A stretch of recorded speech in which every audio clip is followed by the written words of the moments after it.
আজ আমাদের ঘরে কোজাগরী লক্ষ্মী পুজো। প্রায় প্রতি ঘরেই দেবী লক্ষ্মীর পূজা হয়ে থাকে। বাঙালির প্রতিটি ঘরেই এই দিনে লক্ষ্মী পূজা পালন করা হয়। মায়ের পুজোয় সাজানো হয়েছে মা লক্ষ্মীর নৈবেদ্য, ফল, মিষ্টি, নারকেল, নাড়ু, মোয়া এবং ফুল, সবকিছু যত্ন করে সাজানো। সারা বছর আমরা অপেক্ষা করি এই দিনের জন্য। যখন ঠাকুরকর্তা পূজা দিতে বসেন, ধূপের গন্ধে ভরে ওঠে পুরো ঘর। ঠাকুরকর্তা ভক্তি ভরে মা লক্ষ্মীর পূজা করছেন। আমরা সবাই কর্তার পাশে বসেই মায়ের পূজা দেখছিলাম। মন্ত্রের শব্দ, ধূপের গন্ধ আর প্রদীপের আলোয় ভরে গেছে চারদিক। প্রদীপের আলো, মন্ত্রের ধ্বনি আর ভক্তির সুরে যেন মনে হয় মা সত্যিই এসে দাঁড়িয়েছেন ঘরের দরজায়। বাংলায় শারদীয়া দুর্গোৎসবের পর আশ্বিন মাসের শুক্লপক্ষের শেষে পূর্ণিমা তিথিতে কোজাগরী লক্ষ্মী পূজার আয়োজন করা হয়।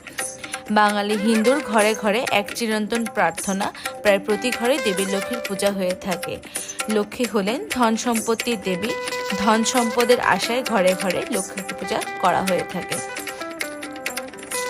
এরপর পঞ্চপ্রদীপ জ্বালিয়ে মাকে আরতি করা হলো এবং এরপর বাবা ও ঘরের সবাই প্রদীপের তাপ মাথায় নিলাম।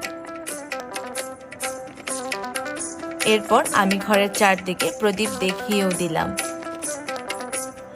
পূজা শেষ করে এরপর মা আসনে বসলেন মা লক্ষ্মীর পাঁচালি পড়ার জন্য।